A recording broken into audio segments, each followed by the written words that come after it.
Dire que cette année, il pleut moins, c'est faux. Parce que les rapports le disent. Il y a non seulement une volonté de laisser faire, mais il y a aussi une incapacité. En fait, c'est des phénomènes qui sont prévisibles et dont le ministère devrait en prendre considération naturellement dans la prévision de son budget. Ça ne concerne pas directement ceux qui sont aux politiques. Parce que bon, eux, ils vivent dans des quartiers bourgeoises où on ne ressent pas trop les effets de l'inondation. Mais oui, les populations, eux, souffrent dans leur propre chair. Mesdames et vous tous, messieurs, bonjour ou bonsoir selon l'heure à laquelle vous nous regardez.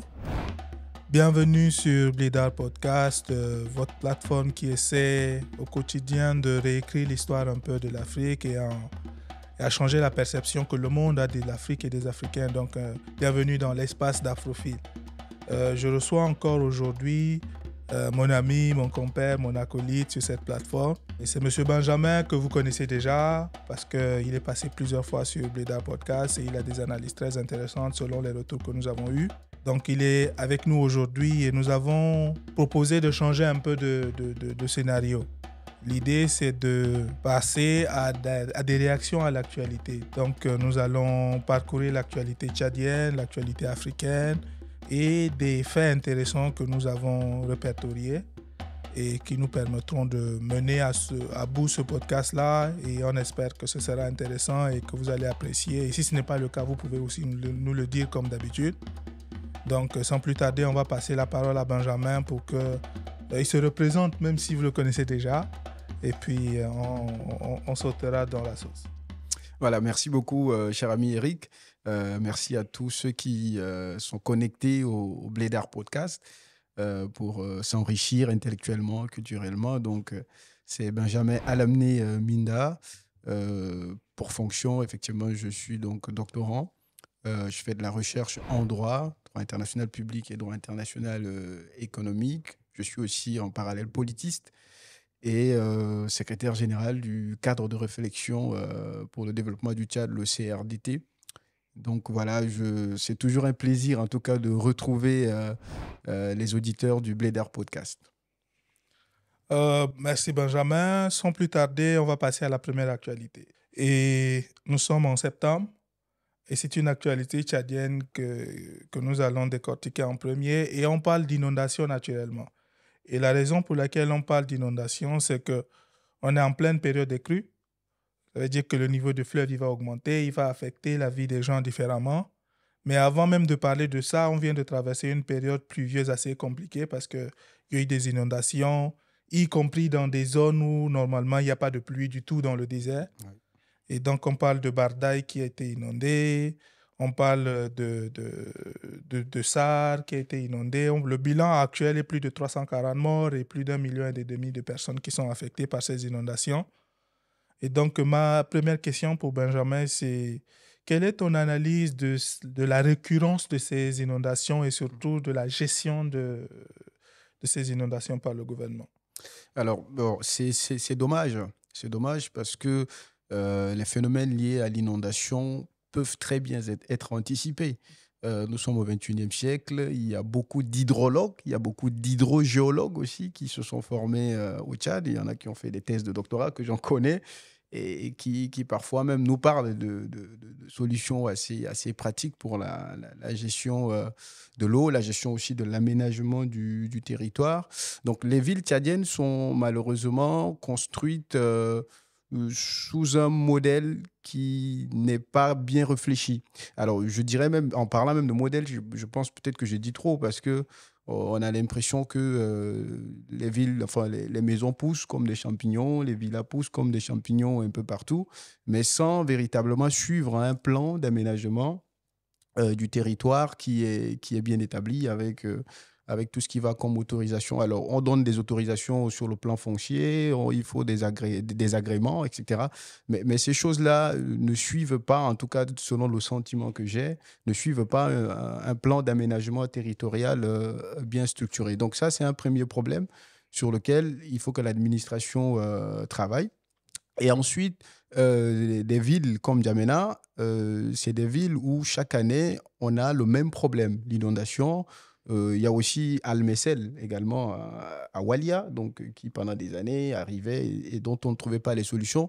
et dont on proposait simplement que les populations locales mettent des digues, mais ces digues sont assez fragiles. Et chaque année, vous avez la mairie qui vous sort toujours le même refrain.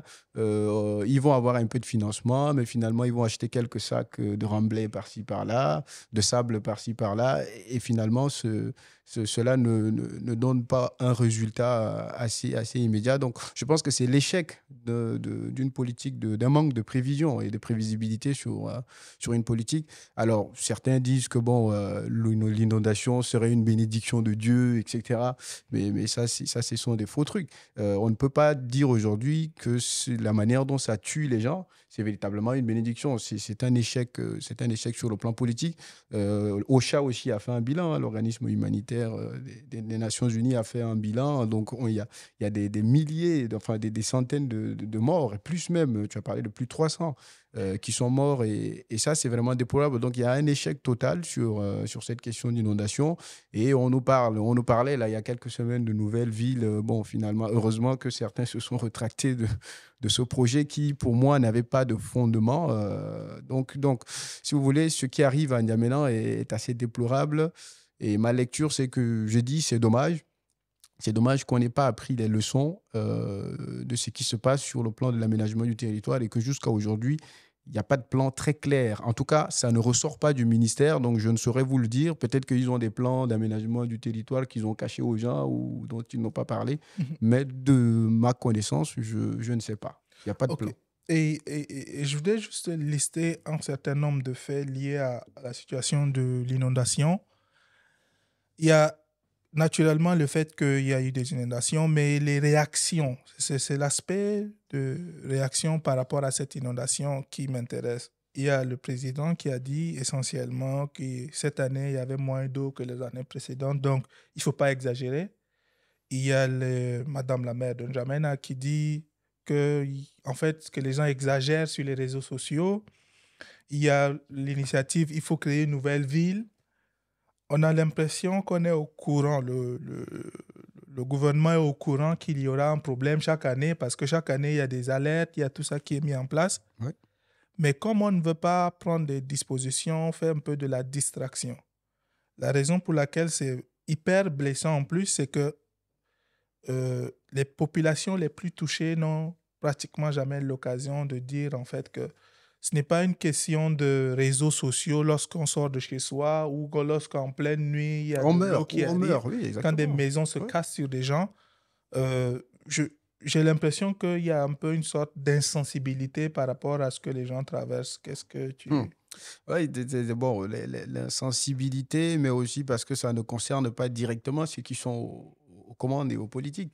Parce que, bon, eux, ils vivent dans des quartiers essentiellement un peu bourgeoises, où on ne ressent pas trop les effets de l'inondation. Bon, certains ont les moyens de s'acheter des remblais de terre pour essayer un peu de créer une digue devant chez eux.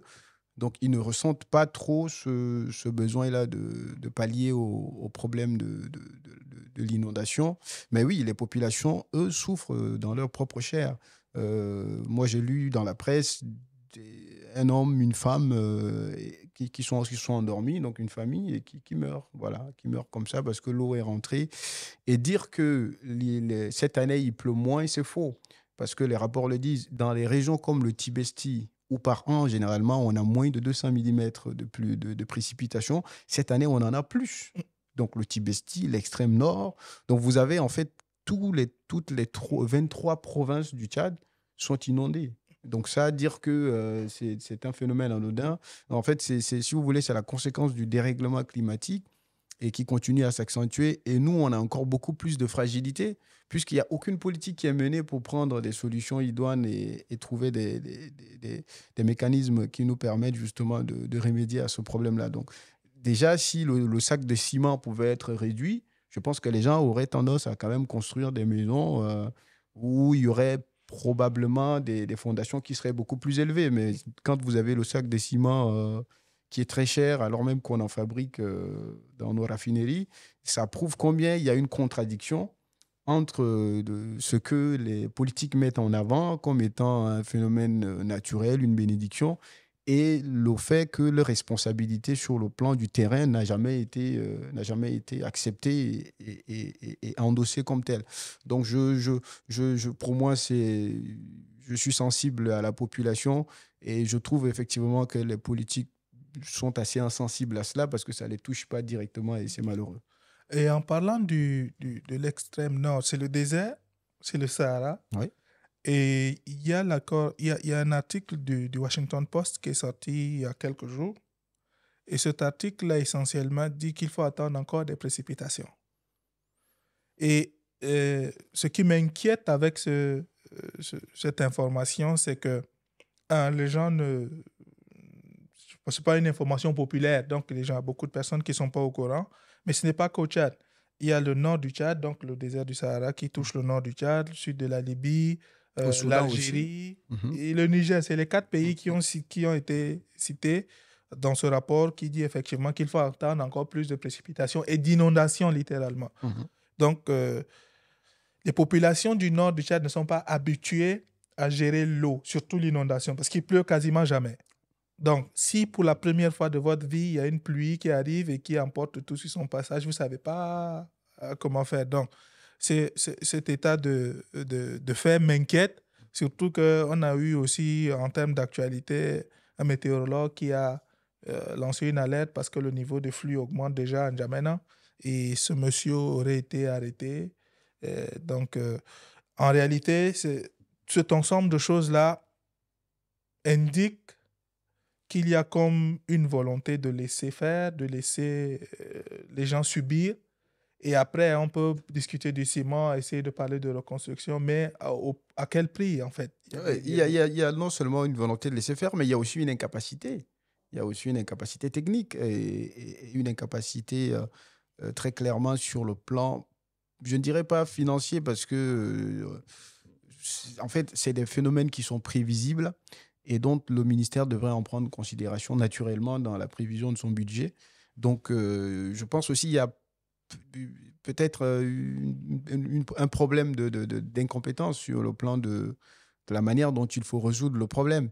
Et comme ça fait des années qu'aucune administration n'a été pérenne au Tchad, chaque ministre arrive avec son équipe et s'en va avec son équipe parce que son objectif, c'est de protéger le petit butin qu'il vient d'acquérir au sein du ministère. Et donc, ne met pas en place des politiques à long terme. Personne ne pense au long terme. Au Tchad, la gestion des ministères se fait sur la base de l'improvisation. Donc, tout ça fait qu'il y a une discontinuité dans le suivi des activités liées à l'inondation au Tchad. Et toute cette discontinuité, quand ça s'accumule au fil des années et qu'on arrive à une situation où le dérèglement climatique nous impose une situation naturelle, de fait, avec des précipitations dépassant les 200 000 mm pour des régions du nord du Tchad qui n'en ont pas connu, eh bien, on se retrouve très clairement dans une incapacité technique d'assurer cela. Donc, il y a ces deux aspects. D'accord, on va passer à la deuxième actualité. On parle de diplomatie, on bascule d'inondation vers la diplomatie. Et il y a les visites naturelles, les visites du chef de l'État en Chine d'abord et en Hongrie en ce moment. Quelle est ta lecture de ce déploiement-là diplomatique et surtout, qu'est-ce que tu peux anticiper comme bénéfice pour le Tchad? Qu'est-ce que le Tchad a gagné? Avec la Chine, on comprend parce que c'est le premier partenaire économique du Tchad, mais la Hongrie et les fameux accords militaires ou de sécurité, quels sont les bénéfices qu'on peut avoir en tant que pays de ces accords et quelle est la lecture de ce déploiement diplomatique? Bon, je l'ai appris sur le site du ministère des Affaires étrangères, comme toi. Alors, bon, essentiellement, il y a deux accords principaux qui concernaient cette visite. Un accord sur le plan militaire qui, me semble-t-il, était en négociation déjà, ça fait une année. Parce que, je ne sais pas si tu t'en souviens, mais il y a eu un moment où, pendant les élections présidentielles, il y avait des bruits qui couraient qu'il y avait des militaires hongrois qui seraient descendus sur le sol tchadien et qui seraient mis au profit du pouvoir en place pour pouvoir protéger les élections, etc. Donc, bon, il y avait cette discussion qui était en cours sur le plan militaire, donc mise en place d'un accord de coopération militaire. Et je crois que ça s'est soldé par des accords qui ont été publiés sur le site du ministère, enfin des photos publiées avec quelques mots sur la page Facebook du ministère des Affaires étrangères et de la coopération. Donc, il y a cet aspect de coopération militaire. Et puis, deuxièmement, il y a un aspect de coopération économique, notamment avec le domaine de l'agriculture. Parce qu'apparemment, les Hongrois seraient très avancés dans ce domaine-là, avec des grandes fermes en matière agricole. Et donc, il semblerait que le Tchad aurait bénéfice à pouvoir tirer de cette coopération sur le plan économique. Bon, si tu veux, ça reste naturel à un État de pouvoir diversifier son partenariat et sa coopération. Maintenant, au fond, il faut voir si véritablement, nous, on avait mis sur pied des propositions assez concrètes pour pouvoir avoir une coopération à titre égal avec les Hongrois dans ce domaine-là. Ce qui, pour ma part, pour l'instant, je vois plutôt que nous sommes dans une démarche de sollicitation, ce qui n'est pas mauvais en soi, donc une démarche de sollicitation. Donc on sollicite un Hongrois dans deux domaines quasiment. Et puis bon, après, il faudra peut-être attendre de voir est-ce que cette coopération va porter du fruit. Je sais que la coopération qu'on a eue avec les Chinois nous ont permis, par exemple, de construire des routes, voilà, et des ponts, voilà. Donc ça, c'est des éléments quand même qui sont assez concrets qu'on peut mesurer et quantifier pour le bénéfice de la population. Maintenant, avec la Hongrie, on verra bien ce que ça va donner. Mais sur le plan des relations internationales, évidemment, les États sont souverains.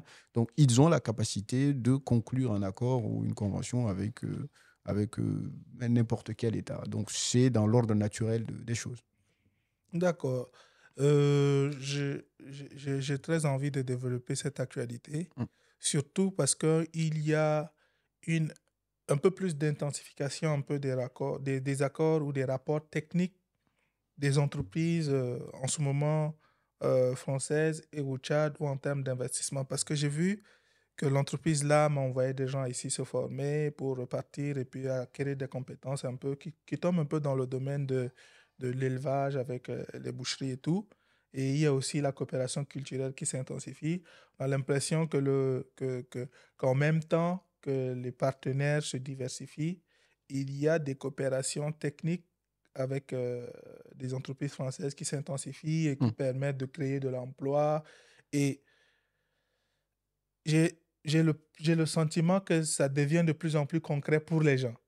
Ah, ben en fait, Peut-être que c'est le fruit de cette en fait, diversification-là. c'est surtout le fruit d'un rééquilibrage géopolitique. que- Parce que la région du Sahel a connu pas mal de coups d'État et ce n'est un secret de polichinelle pour personne. Le Tchad constitue un bastion assez important pour la France. Donc, la multiplication de ces coopérations techniques, en tout cas ces derniers temps, pour moi, s'inscrivent un peu dans une logique de géopolitique des rééquilibrages, parce que évidemment l'Occident est très contesté en Afrique, on le sait très bien. Et s'il y a en tout cas quelques rapports qu'il soit et qu'il faut continuer à pas concrétiser, ça doit plutôt être des rapports économiques et pas des rapports de nature militaire. La visite de Jean-Marie Bockel en mars dernier, envoyé du président Emmanuel Macron, s'inscrivait aussi dans cette logique-là.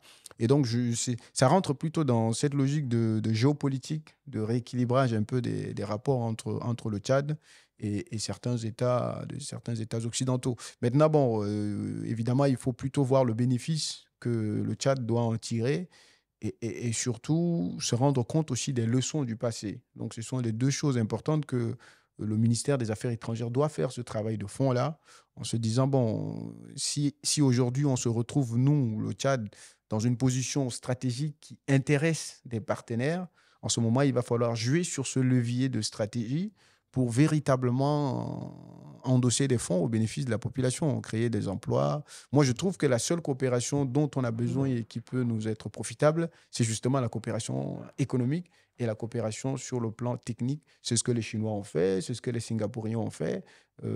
Au sorti de la Deuxième Guerre mondiale et de la guerre froide, ils se sont beaucoup plus enrichis de la coopération culturelle et technique. Ils sont partis apprendre des techniques qu'ils sont venus appliquer chez eux.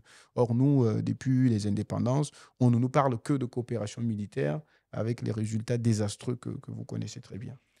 Ok, tu viens d'évoquer un concept, on va rester surtout en termes de coopération, diplomatie, on va un peu au Sahel, parce qu'il y a cet élément de contestation de l'Occident dans le Sahel.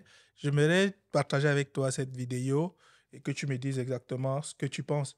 Honnêtement, je ne crois pas que ce soit un sentiment anti-français, parce que quand vous dites un sentiment anti-français, c'est si comme les gens détestaient les Français. Non, c'est un sentiment anti-politique française en Afrique, ce qui est complètement différent des Français. Telle qu'elle a été menée Voilà. ou telle qu'elle est menée aujourd'hui? Non, telle qu'elle continue à être menée, malheureusement. C'est-à-dire qu'en fait, je crois que la France a peut-être pas compris l'avantage historique et significatif qu'elle a en Afrique.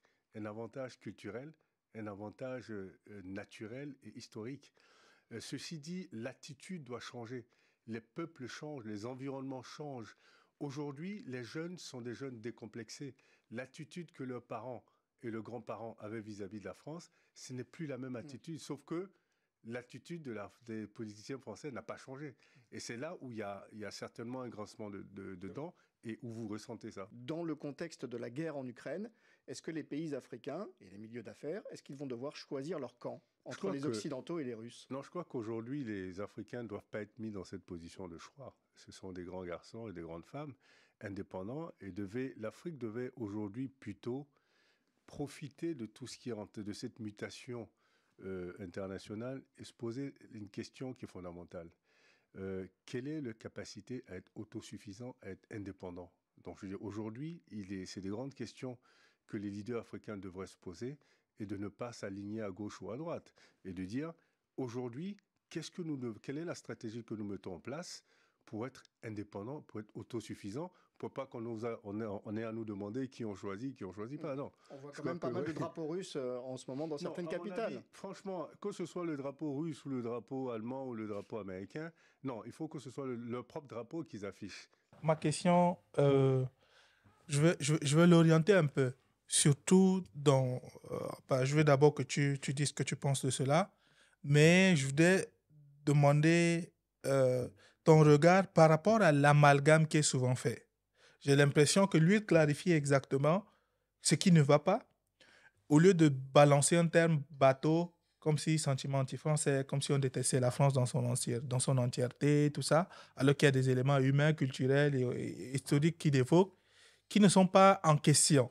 Mais en réalité, il y a des politiques spécifiques qui sont remises en question. Et comme on ne veut pas décortiquer, on balance des termes qui donnent l'impression que c'est en fait tout ce qui est français qui est rejeté, alors que, voilà. Qu'est-ce qu'elle est ton analyse là-dessus? Oui, et malheureusement, c'est-à-dire que même les médias respectés et respectables ont repris le terme sans véritablement en clarifier le fond du concept. Donc oui, je suis parfaitement d'accord avec ce que dit M. Stanislas Nzeze, je crois que c'est comme ça qu'il s'appelle. Je suis d'accord avec lui sur le fait que s'il y avait un sentiment anti-français, il n'y aurait pas autant d'étudiants africains ici en Occident. Donc chaque année, les rapports de Campus France le disent très clairement. Le rapport de 2004 met en avant le fait que la France a pu bénéficier d'une différence de quasiment 2 milliards en raison de la présence des étudiants africains, notamment étrangers, ici en France. Donc, il n'y a pas de sentiment anti-français au sens de détester la population française ou de pratiquer une forme de xénophobie à l'égard de la population française. Non, il y a un sentiment de politique française menée en Afrique qui ne tient plus la route parce qu'on est au XXIe siècle. Et parce qu'aujourd'hui, ce qui se faisait avant et que les gens devaient attendre 5 ans, 10 ans pour que cela se sache au niveau des médias, on le sait tout de suite. Voilà. Les réseaux sociaux sont ouverts, les gens sont connectés, il y a de l'interaction entre les peuples et les populations, et ce qui se passe au Japon est tout de suite connu en Afrique. Donc, les gens essayent d'avoir une approche comparative de leur propre situation et de ce qu'ils peuvent voir ailleurs. Donc, lorsqu'on sait que, bon, on intensifie une coopération avec un pays donné, les gens se demandent, mais légitimement, qu'est-ce qu'on y gagne au final? Donc, ce sentiment-là, c'est ce qui a conduit les Nigériens en route. C'est ce qui a conduit les Burkinabés à mener une forme de révolution. Encore faut-il voir où ça aboutit, mais là n'est pas le problème. Le problème, c'est qu'au fond, il y a une détestation de la politique française telle qu'elle est menée en Afrique, oui. D'accord, j'aimerais rester dans le même on va dire, canevas. Et encore, je te montrerai une deuxième vidéo de M. Stanislas Nzeze qui évoque un élément qui, pour moi, favorise un peu ce cette manipulation de masse par rapport à différents concepts qu'on balance. On a l'impression qu'on veut que c'est plus facile simplement de balancer des gros termes pour dire que telle chose va pas, telle chose va, et puis on va suivre ensemble, on va suivre tel partenaire plutôt qu'un autre, alors qu'il y a une diversité de pays en Afrique, une diversité d'aspirations pour chaque pays. Chaque pays a un peu cette liberté-là de choisir quel partenaire avec qui il va partir et être tranquille. Et même si on a une préférence pour qu'il y ait une coopération interafricaine qui soit plus solide, aujourd'hui, il faut constater qu'effectivement, les États ont leurs intérêts respectifs, mais comme pour contrer ces aspirations de ces États, on essaie de balancer des termes, on essaie de regrouper les Africains dans un seul carcan pour les pousser à détester tel partenaire. On va tous quitter la France, on va aller vers la Russie. On va tous quitter la Russie pour aller vers la Chine ou les États-Unis ou l'Allemagne, pour ne citer que quelques pays qui sont des potentiels partenaires historiques d'ailleurs de l'Afrique. Et il y a, dans une deuxième vidéo, il met en exergue cet élément-là qui est un peu résumé dans l'assertion qui dit que l'émotion est nègre et la raison est laine. Et je vais juste jouer la vidéo avant de... D'ailleurs, c'est ce qui fait que les Occidentaux ont une ascendance. Et ce n'est que c'est une courte vidéo qui dure quelques Parce secondes. qu'ils ont compris. Ils ont compris que nous sommes des gens très forts, que nous sommes des gens très intelligents, que les Africains sont des gens très puissants. Mais en même temps, ils ont compris que les Africains sont très émotifs. Donc ils se disent, si on touche leurs émotions, qu'on fait de sorte à ce qu'ils se battent entre eux, ils ne pourront jamais travailler ensemble, donc ils ne pourront jamais avancer. Ils prioriseront toujours d'autres choses. Ils ne pourront jamais concentrer ils ne pourront jamais essayer de créer une synergie entre eux pour se battre contre les autres, mais ils seront plus concentrés à se battre entre eux. Et d'ailleurs, c'est pourquoi on a vu beaucoup de coups d'État ici en Afrique ont été encouragés par des Occidentaux, ont été même initiés par des Occidentaux. Pour moi, cet état de fait empêche des actions concrètes et pertinentes. Ce que je veux dire par là, c'est que cette mentalité qu'il évoque aujourd'hui, c'est difficile à refuter. Parce que lorsqu'on décide de poser sur la table des vraies questions, qu'on essaie d'amener des approches pragmatiques, parce que comme j'ai dit tantôt, il est normal de dire tel accord ne nous convient pas, le remet en question. Il semble aujourd'hui plus facile et plus populaire d'aller sur des gros termes qui marchent au lieu de faire le boulot nécessaire et aller vraiment vers le changement. J'ai l'impression qu'aujourd'hui, la propagande, il est plus facile de faire une propagande que de poser vraiment les vraies questions sur la table et de poser vraiment une conversation qui puisse être transformationnelle, en fait, pour les peuples africains et une remise en question. Moi, je suis partisan, jusqu'au bout de ma vie, je serai toujours partisan de la responsabilisation de nos peuples. Oui. Aujourd'hui, si on est un peuple responsable, on doit affronter les choses sans émotion. On n'a pas besoin d'être émotif. Mais malheureusement, si je dis aujourd'hui qu'effectivement, il n'y a rien de mauvais dans les accords, mais il y a tel élément qui doit être remis en question, je peux avoir tort. Hein? Le bon réflexe aurait été qu'on ait des conversations. Aujourd'hui, on a l'impression qu'il y a des thématiques pour lesquelles on ne peut pas lui discuter. On a décidé que ça c'est bon, ça c'est mauvais, tant pis. Et donc, comme on a tendance à être arqué sur nos positions, on ne peut plus avoir de conversation. C'est plus facile de venir et puis de balancer des choses pour manipuler des masses et créer des conflits, des divisions entre les peuples africains ou entre simplement les pays qui, a priori, n'ont aucun problème.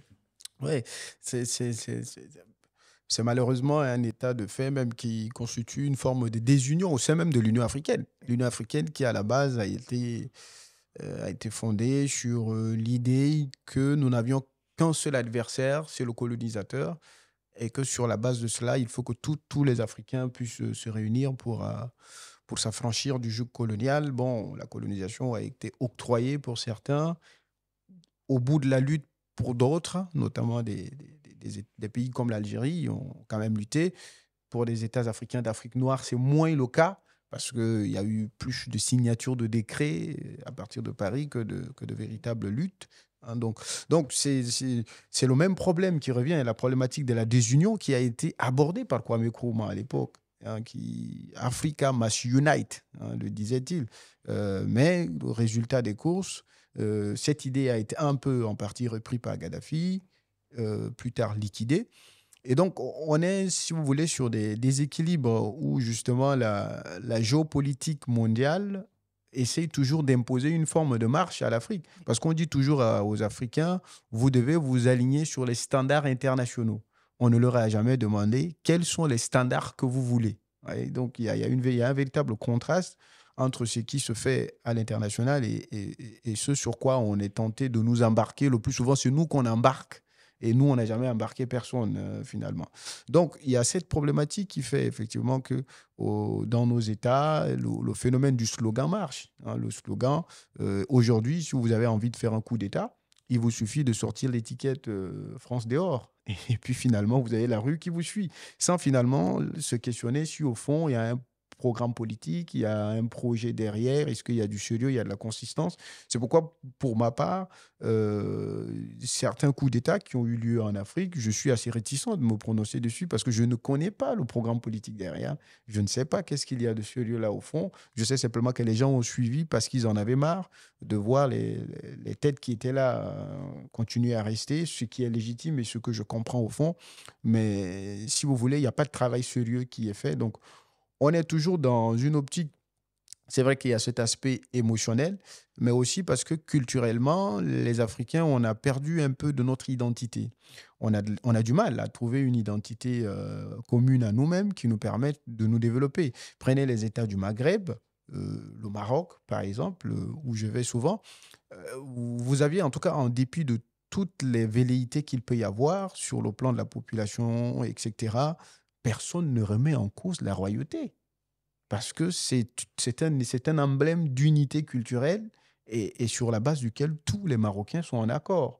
Donc, vous avez, chez nous, finalement, comme on a des suprastructures qui sont héritées de la colonisation et dont on n'a pas pris le temps aussi d'en faire une pédagogie, eh bien, il n'y a pas d'élément d'unité. Il n'y a pas d'élément d'unité, il y a des fragmentations de semblant d'unité, mais il n'y a pas d'élément d'unité. Donc, quand vous avez des États comme ça qui sont déjà au fond désunis et qu'en plus, quand on prend à l'échelle continentale africaine, vous avez ceux qui sont du côté anglophone et il y a ceux qui sont du côté francophone, cette désunion est très clairement exprimée même au sein de la CEDEAO, où tantôt le leadership est tenu par le Nigeria, tantôt c'est les francophones avec la Côte d'Ivoire qui sont plus manifestes au Parlement de la CEDEAO. Donc, c'est facile justement d'instiguer ces gens-là les uns contre les autres. C'est très facile. Il suffit d'exhiber un élément culturel pour lequel il y a une forme de sensibilité.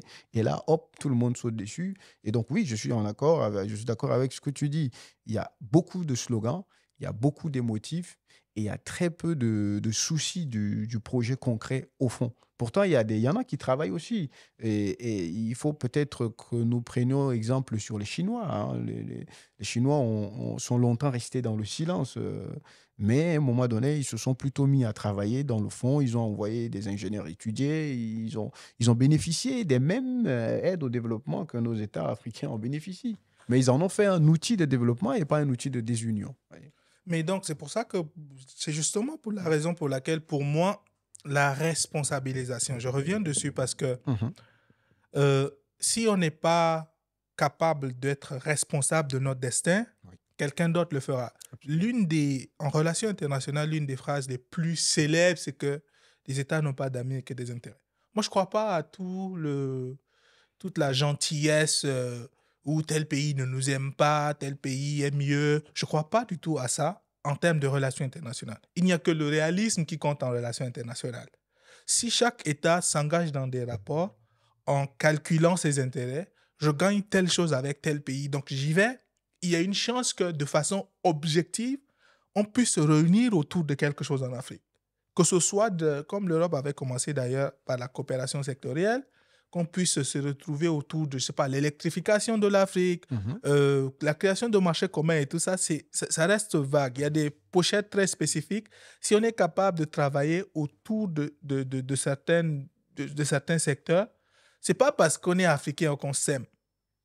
mais c'est parce que chaque pays gagne quelque chose en s'engageant dans cette coopération. Ou chaque pays peut perdre quelque chose ici, mais gagner ailleurs en crédibilité, en image, peu importe. Ça veut dire que chaque État doit faire ce pas de façon souveraine, responsable et de façon calculée. Aujourd'hui, on a malheureusement trop de discours autour de oui, on est africain, on s'aime. C'est-à-dire on a une identité qui se dégage difficilement parce que justement, il y a beaucoup trop d'interférences. Ouais. Il y a beaucoup trop de choses qui font qu'on n'est pas capable de s'asseoir pour dire qu'est-ce qu'on veut. La Chine a dû faire cet exercice-là. La Corée a dû faire cet exercice-là. Tous les pays qui sont passés d'un joug colonial à un moment d'influence et aujourd'hui qui vivent la souveraineté, ce n'est pas parce qu'ils ont dit oui, mais ce pays ne nous aime pas, ce pays... Aujourd'hui, bon, il y a un vent russophile qui passe, mais dans 10 ans, peut-être que nos enfants viendront dire, mais qui vous a dit que c'était une bonne idée? Et peut-être qu'ils vont remettre en question.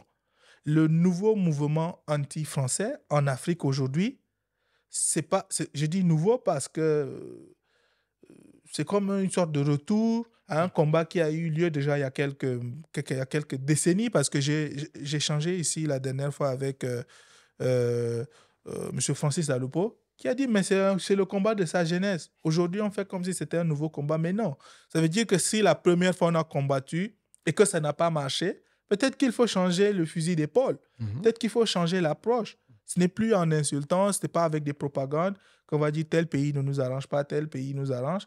Peut-être qu'il faut il faut d'abord définir ce que chaque pays veut, trouver des terrains d'entente. S'il faut faire une action concertée, sur le plan continental, on fera. Si peut-être que sur le plan continental, tout le monde n'est pas aligné, on peut avoir des blocs pour différentes thématiques, ce n'est pas un problème, mais... Oui, non, mais c'est-à-dire, ce que tu dis est très important. En fait, le souci le problème de la désunion, c'est que nous, on est en recherche de l'émotion. Nous ne sommes pas en recherche de l'intérêt. En fait, c'est qui unit les Européens. Regardez, l'Europe a été le continent le plus barbare du monde. Les plus grandes choses horribles du 18e, 19e, non, 15e même déjà, il faut remonter même déjà au 15e, 18e, ont eu lieu ici, dans cette Europe-là. Mais ils se sont, à la fin, réunis sur des intérêts. Donc, l'intérêt premier, c'était le charbon. Et ensuite, progressivement, ils ont progressé sur la monnaie, etc., etc. Et nous, on fait des traités sur le plan continental où vous avez tout, on met tout, on veut coopérer dans tout et finalement, on coopère dans rien du tout, finalement. Donc, c'est ce point d'intérêt-là, quand on n'arrive pas à l'identifier, justement, c'est difficile de coopérer et de s'entendre lorsqu'il y a des réunions. Il y a un domaine dans lequel ils sont obligés de s'entendre, certains États, par exemple, sur le domaine de la monnaie. Prenons le cas du franc CFA. Je ne fais pas le débat sur sa dimension symbolique, qui est autre chose, mais je vais simplement souligner sa dimension technique. Vous avez parmi les 6 États membres de la CEMAC qui ont en commun la monnaie, le franc CFA. L'émission se fait à la BEAC. Tous ces États sont des États actionnaires de la banque de la BEAC. Et tous les mois, il y a des prélèvements qui sont faits sur leur compte d'opération, parce qu'ils ont un compte d'opération commun. Et toutes les normes qui sont édictées dans le cadre du droit de la CEMAC, du droit monétaire de la CEMAC, ces normes-là sont respectées. Personne n'a jamais contesté quoi que ce soit jusqu'à aujourd'hui. Pourquoi ? Parce que c'est une monnaie. Et que dès lors qu'un État va vouloir manquer à son obligation à l'égard de la CEMAC, elle peut très très bien se réserver le droit de faire blocus et de ne plus émettre la monnaie pour cet État. Conséquence, les banques commerciales qui sont dans cet État vont se retrouver à court de liquidité. Et quand il y a court de liquidité, la population n'a pas d'argent. Systématiquement, c'est un phénomène de révolte qui peut s'enchaîner là tout de suite. Donc, dans ce domaine-là, personne ne parle. C'est une coopération qui fonctionne très très bien. J'écarte le débat, je ne parle pas de cette dimension symbolique qui est autre chose. Donc, c'est pour vous dire effectivement qu'il y a des domaines dans lesquels il y a des intérêts communs qui fonctionnent. Et aujourd'hui, pour moi, le droit qui fonctionne le mieux, ou bien les organisations d'intérêts communs qui fonctionnent le mieux sont les organisations où il y a le domaine de la monnaie, où il y a des sanctions financières évidentes. En ce moment-là, ça fonctionne très bien. Mais pour les autres, bon, comme c'est assez mou, comme c'est du commerce, si les douaniers ont envie, ils vont mettre les barrières à Kousséri, alors même que dans le cas de la CEMAC, on s'est bien entendu de libérer. Donc, vous voyez que dépendamment de l'aspect politique du domaine, il va y avoir soit une acceptation, soit des contestations, mais on n'a pas encore identifié aujourd'hui ce qui peut nous réunir. On les a identifiés dans les textes, mais on ne les a pas appliqués. D'accord. Voilà. Je voudrais passer à une autre actualité, mais en me basant sur ce que tu viens de dire, parce que euh, un pays qui fonctionne normalement, il y a des résultats très visibles, surtout dans le contexte africain, quand on voit le potentiel énorme et la marge de développement qui est immense pour les pays africains. Dès que les structures de base du pays fonctionnent bien, on voit les résultats. Et comme je le dis toujours sur cette plateforme, j'aime utiliser l'exemple du Sénégal. En termes politiques, on a eu l'exemple de démocratie, comment une démocratie est censée fonctionner, qu'on a eu dans le cas du Sénégal, ce qui est une exception dans les pays francophones. Parce que nous, les pays francophones, on aime trop le pouvoir, il faut toujours qu'il y ait des conflits autour du pouvoir. Mais le Sénégal a donné une leçon de démocratie. Mais il y a aussi le lancement il y a le secteur de transport. Je vois souvent l'actualité sénégalaise et je suis impressionné parce que aujourd'hui, on voit qu'un dirigeant avec une vision, un peuple responsable, ce que ça peut donner. On a eu justement le lancement du satellite. Et donc, je voudrais savoir quel est ton regard sur cette actualité, pour moi, qui est exemplaire pour les autres pays, pas que francophones, mais que pour tous les autres pays africains, pour voir comment une vision bien menée peut donner comme résultat. Oui, surtout pour les pays africains au sud du Sahara. Parce que, bon, au Maghreb, je crois que les Marocains, ça fait quand même des années qu'ils ont lancé des satellites. Les Égyptiens aussi, je crois, ils sont un peu avancés dans ce domaine-là, le domaine spatial. Mais oui, pour les pays au sud du Sahara, c'est évidemment quelque chose d'assez exemplaire et un modèle à suivre. Je crois que ça a été lancé là, cet été, le 16 août, je crois. Le satellite a été lancé le 16 août via la base de Californie. Silicon Valley. Voilà, exactement, avec SpaceX, je crois.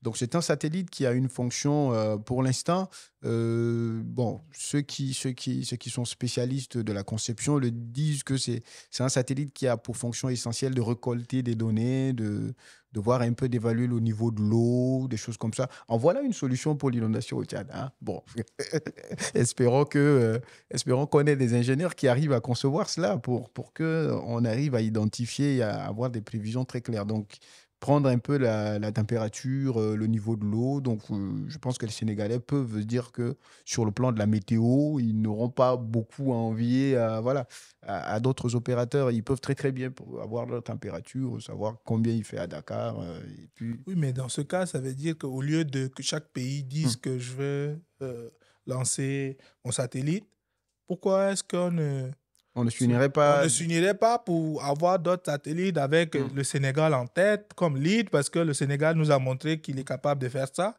Et même si on oublie l'aspect, mais ça permet de faire la communication. Oui. C'est ça un pays qui va être indépendant. Voici le comportement d'un pays qui va être indépendant, se libérer de toutes les influences. C'est pas en parlant, Absolument. mais c'est en posant des actes qui dit, j'ai un satellite, ça me permet de communiquer sans devoir passer par les satellites de notre pays. Et donc, j'ai une souveraineté en termes de com. Si j'ai des planifications, je n'aurai pas besoin que notre pays m'aide avec ce genre d'informations. Absolument, absolument. Après, oui, on peut très, très bien... Alors, on a deux choix pour les autres États africains. Ils ont deux choix. Soit ils se disent que nous aussi, on veut avoir notre propre souveraineté sur ce plan-là et donc lancer nos propres satellites, ce qui est tout à fait possible aussi. Sinon, se dire que bon, on s'aligne derrière le Sénégal et en ce moment-là, on trouve des mécanismes de coopération et de collaboration qui nous permettent d'utiliser le satellite. Mais je pense à son état actuel, il est encore toujours en cours de construction, à ce que je sache. Donc, c'est une étape de test. Mais justement, c'est très, très important parce que c'est des domaines dans lesquels nous, on est encore aux domaines alimentaires. La plupart des États sont encore au domaine alimentaire. Et donc, savoir que le Sénégal arrive à franchir cette étape, c'est quand même quelque chose à saluer. Et il faut emboîter le pas. Et malheureusement, ce que je constate, c'est qu'il y a de moins en moins, pour des pays comme le Tchad, vous voyez, ça passe par l'éducation, par exemple. Donc, si au Tchad, on ampute le budget de l'éducation et qu'on donne très peu d'argent à ce ministère, comment on peut espérer, par exemple, avoir des ingénieurs pour nous concevoir ça? Donc oui, il faut suivre l'exemple du Sénégal, mais il faut le faire avec beaucoup de responsabilités, comme tu l'as dit. Je voudrais donc clôturer Mm. cette actualité et en disant simplement que il y a justement c'est beau pour moi. Je suis passionné de tout ce qu'il y a en Afrique qui se passe. Le premier à faire ceci, ça veut dire j'aime voir les avancées. Ça n'a pas besoin d'être dans tel ou tel pays. Ça n'a pas besoin d'être une avancée tchadienne pour que je m'intéresse. Mm. Je me souviens, il y a quelques mois, j'ai vu l'interview de Tidjane Thiam qui parlait d'un vaccin. Mm. Il est quand même ridicule qu'en 2024, on n'ait pas encore avancé sur le vaccin contre le palu, en sachant que c'est le plus grand meurtrier en Afrique. Donc, ça, c'est censé être des priorités. Je pense que ça se fait au Rwanda. Je ne sais pas quand il sortira, mais c'est des informations qui nous intéressent. Et je suis passionné de ce genre d'informations parce que ce sont les seules informations qui me donnent de l'espoir dans l'avenir de l'Afrique. Tout le monde sait qu'il y a le potentiel. Mais comment est-ce qu'il est exploité? Quelles sont les étapes qui sont mises sur pied pour pouvoir réaliser ce potentiel-là? Pour moi, ces réalisations constituent des étapes et des avancées dans ce sens. Donc, c'est pour clôturer cette phase. Et je voudrais qu'on revienne aux jeunes. On va parler purement de politique. On va revenir par rapport... Il y a eu deux actualités un peu mélangées.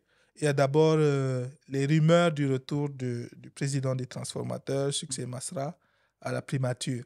Il y a eu beaucoup de rumeurs parce que la route qui mènerait chez lui est en cours de rénovation. Ça me semble assez léger, mais je pense que ça a embrasé les réseaux, la toile tchadienne. Et donc, quel est ton regard sur l'opportunité d'un potentiel retour et quelle est la lecture que tu fais de cet élément politique si jamais il arrivait à survenir? J'ai l'impression que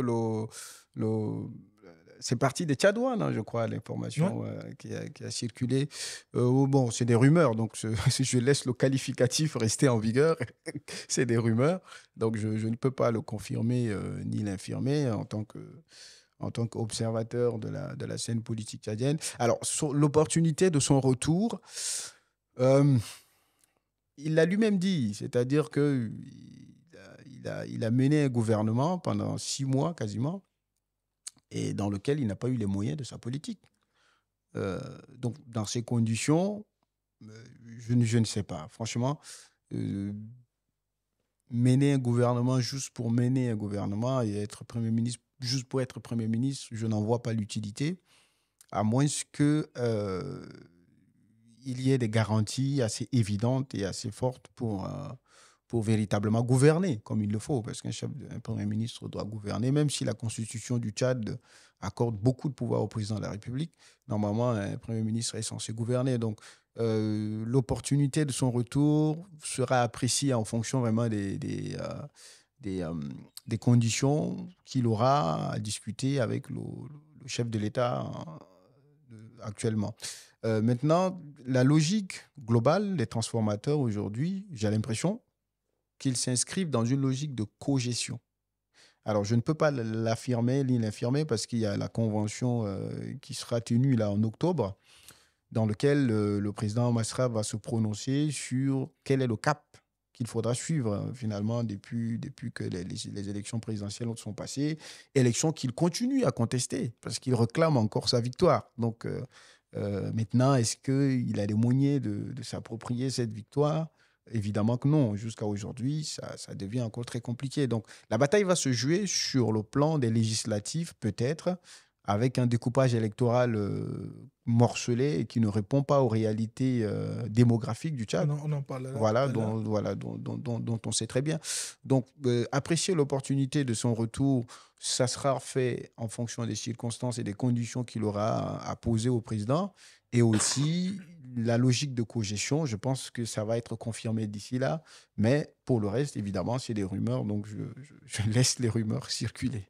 Je n'ai pas envie de commenter parce que c'est des rumeurs. Mais je dois dire, s'il acceptait, contrairement à la masse, le respect que j'ai pour lui augmentera. S'il accepte de co-gérer. Oui, quelle que soit la fonction.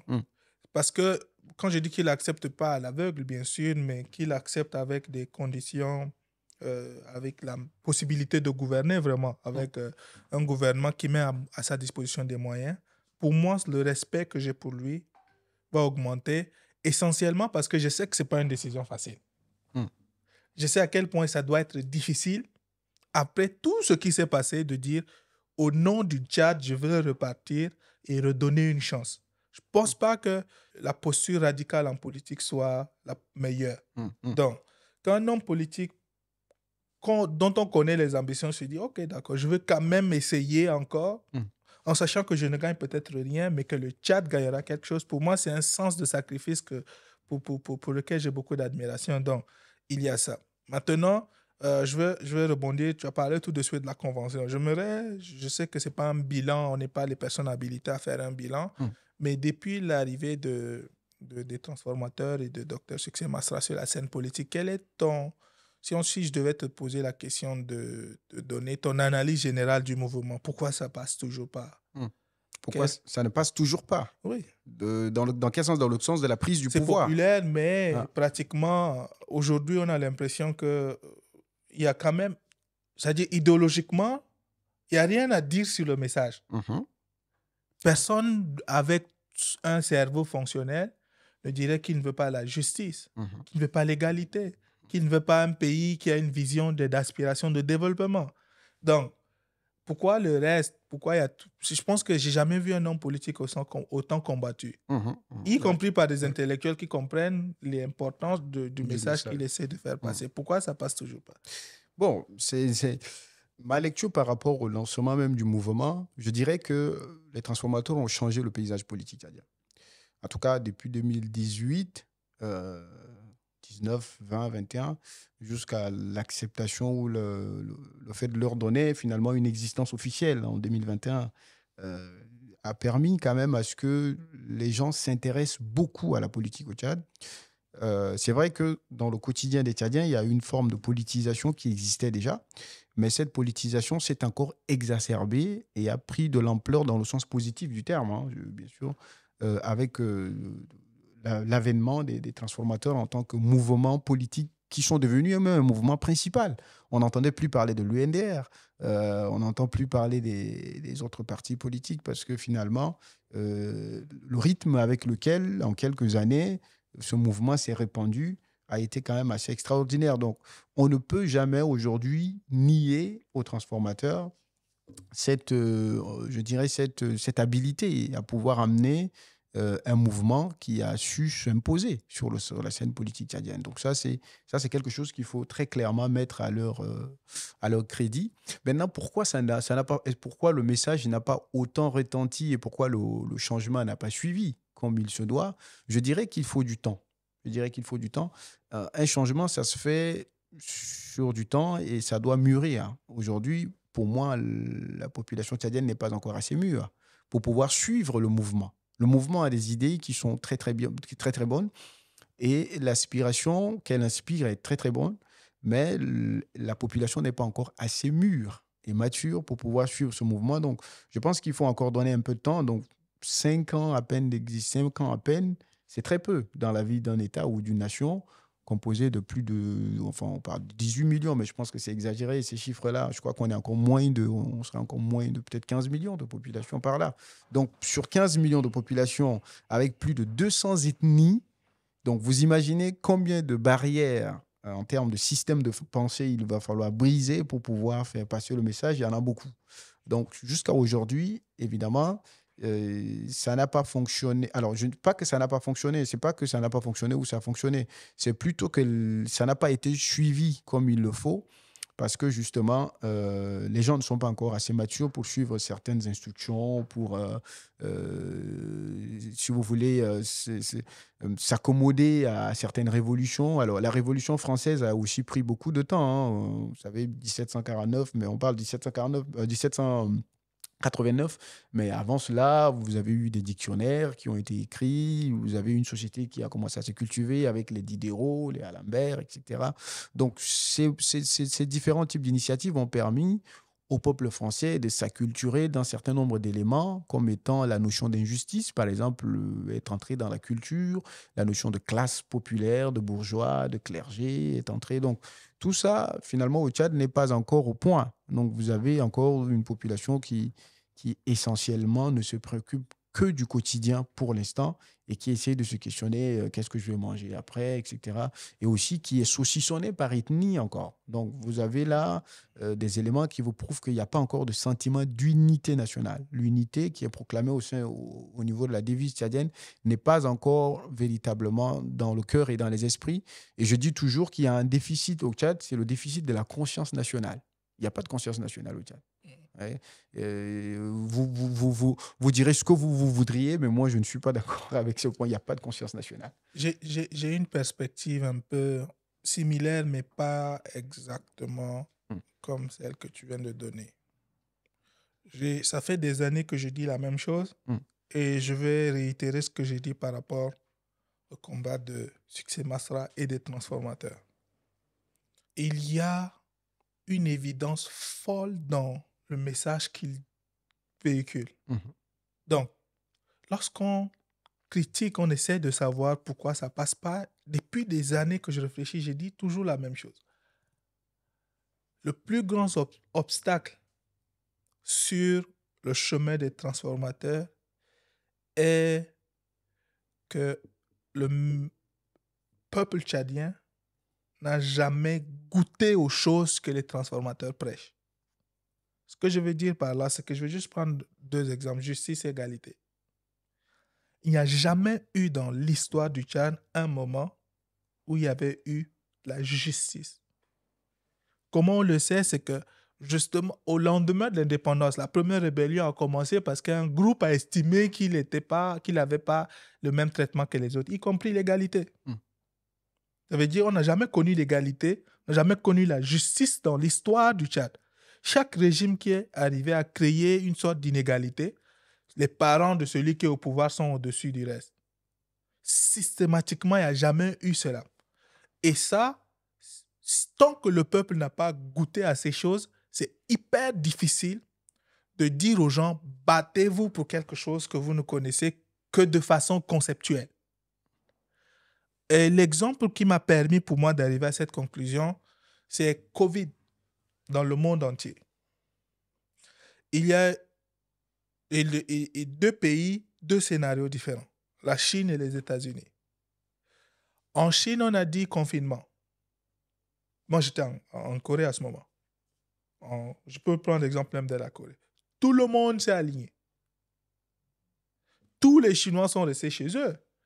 On a trouvé des façons de nourrir des gens, de faire du shopping, les achats en ligne et tout ça. Qu'est-ce que les Américains ont fait quand on a dit confinement? Ils ont attaqué la Maison-Blanche. Parce que les Américains ont un goût à la liberté. Que quand tu lui dis, va manger, si tu le dis avec force, il va s'énerver parce que ça, son besoin de se sentir libre. Même si c'est pour son bien que tu l'enfermes. Le besoin de savoir qu'il est au contrôle de sa liberté est beaucoup trop fort. Donc, quand tu dis restez chez vous pour votre santé, dis mais toi, tu es qui pour m'imposer, moi, de rester chez moi? Parce que c'est moi seul qui décide de ce que je dois faire de ma vie. Les Américains ont attaqué la Maison-Blanche parce qu'on leur a dit confinement, rester à la maison et tout ce qui vient avec. Donc, qu'est-ce que ça m'indique? Les Américains ont goûté à la liberté, ça. Donc, ils sont prêts à se battre pour conserver la liberté. Les Chinois sont comme les Tchadiens, ils n'ont jamais connu la liberté. Donc, quand on leur dit rester à la maison, c'est presque normal. Quand on dit la liberté, c'est beau, oui, conceptuellement, c'est beau. L'égalité au Tchad, c'est beau conceptuellement. Mais qu'est-ce que ça implique, l'égalité pour des gens qui, aujourd'hui, sont dans le système? Ça veut dire que le petit du quartier, là, qui est très diplômé, mais qui n'a pas de boulot et qui vient, qui dit « Vieux père, donne-moi quelque chose ». Si on dit l'égalité, lui et moi, je vais devoir me comparer, être au même niveau que lui. C'est inconcevable pour les gens. Donc, il y a des gens du système qui ne veulent pas, évidemment, mais il y a surtout des gens même qui aspirent à la liberté, mais comme ils ne savent pas ce que ça implique pour eux personnellement, quand on leur dit de sortir, oui, ils sont réticents. Tant qu'ils n'ont pas atteint un certain niveau, ils sont réticents à vraiment être prêts à se battre, à mourir pour l'égalité, à se battre et à mourir pour la justice. Effectivement, je ne veux pas ignorer le sacrifice qui a été fait par des gens qui sont décédés le 20 octobre et tout, mais je parle de façon générale. Aujourd'hui, les gens sont d'accord, mais ils n'ont pas goûté. Donc, ils n'ont pas de raison de se battre. Ils n'ont pas de raison de se sacrifier pour quelque chose qui finalement... C'est comme si on leur demandait de se battre pour l'inconnu. Même si on leur dit c'est beau là-bas, ils ne savent pas, ils n'ont jamais vu. Donc, c'est un peu comme les enfants d'Israël dans l'histoire de la Bible, à qui on promet justement le Canaan, le pays où coule le lait et le miel. Certains ont boudé parce qu'ils n'ont jamais, qu'ils ne savaient pas qu'ils allaient peut-être avoir de la viande, comme ils étaient esclaves en Égypte, ils mangeaient de la viande et tout ça. Et lorsque Moïse les sort, il les amène au désert, ils disent bah non, mais finalement, tu nous sors et nous, on n'a pas de viande ici, etc. Donc oui, il y a justement cet aspect de... le peuple tchadien n'a jamais véritablement goûté à la liberté. Et aussi parce que de manière institutionnelle, c'est devenu quasiment institutionnel, hein, le fait de prendre le pouvoir par les armes. C'est devenu quasiment institutionnel. Donc, le pays n'a jamais connu une alternance dite démocratique. Et tout ça fait que dans le subconscient du Tchadien lambda, on lui parle de l'égalité, de la justice, de quelque chose qui nécessiterait de prendre son courage en main, de se battre. Voilà, il y a un calcul rationnel qui se fait tout de suite dans sa tête. Et il se dit, mais attends, vous voulez que j'aille mourir là-bas, ils ont des armes, ils peuvent tirer tout de suite. Et ils ont déjà tué mes frères, etc. Donc, c'est très difficile, justement, dans ce contexte-là, dominé par une forme de peur assez affirmée, hein, très clairement, une peur affirmée. Et avec des preuves à l'appui, c'est difficile, justement, de faire passer ce message-là aux gens, même si, au fond, au cœur, ils savent que oui, c'est ce qu'il nous faut, c'est ce qui manque, etc. Donc, je suis d'accord avec toi.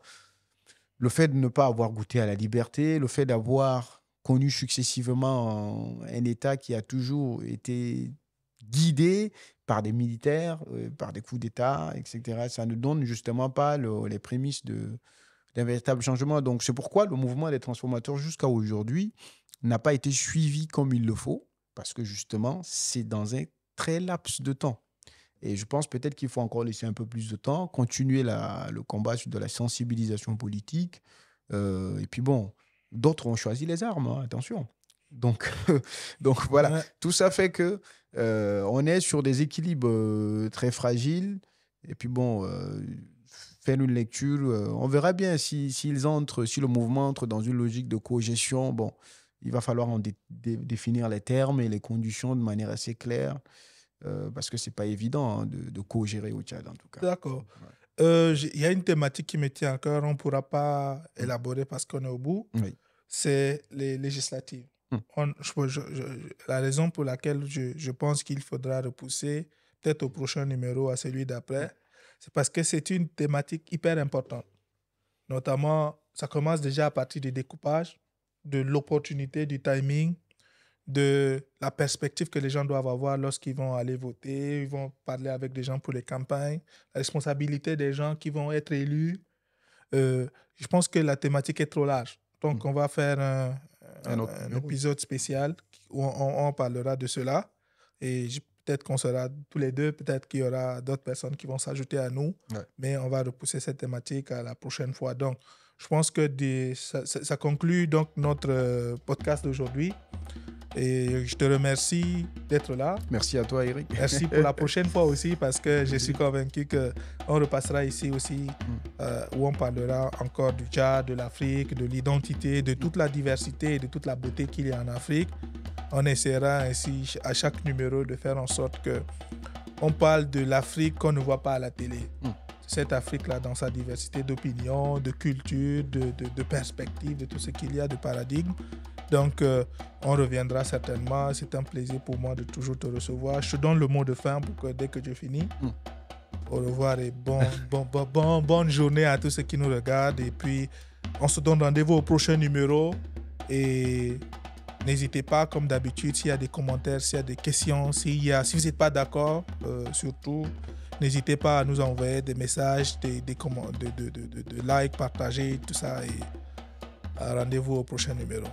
Merci beaucoup, cher Eric. En tout cas, c'est toujours un plaisir donc d'avoir un peu passé en revue l'actualité tchadienne et aussi africaine de manière globale. Bon, s'il y a un dernier mot à dire, c'est le sens de la responsabilité.